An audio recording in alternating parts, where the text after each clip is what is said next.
It's been a decade since we learned the serious nature of how these subconcussive hits can show up much later in an athlete's life, or in the case of chronic traumatic encephalopathy, their deaths.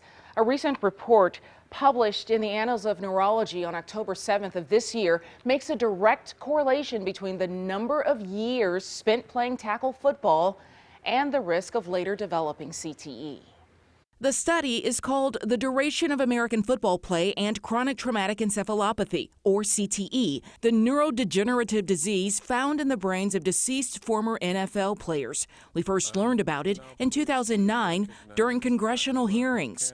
We are here today because there is a growing awareness of the public health crisis we are facing due to long-term consequences of football-related brain trauma. Dr. Robert Cantu testified and would later become co-founder of the CTE Center at Boston University. I interviewed him via Skype 10 years later. Sounding that alarm, how far would you say we have come? We understand that it's the dose of brain trauma that puts one at risk for CTE and other later life behavioral, cognitive, and mood problems.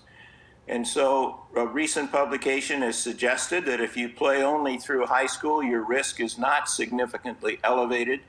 If you play greater than 14 years of football, then your risk is more than tenfold elevated for CTE. To limit that type of exposure for youth who play football, Dr. Cantu suggests flag football until high school.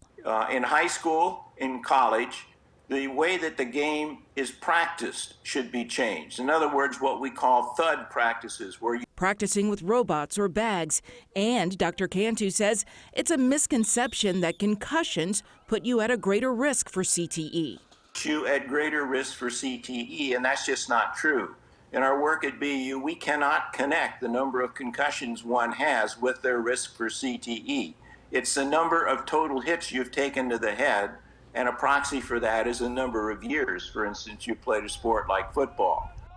Now, a big part of keeping youth safe playing sports is properly trained coaches.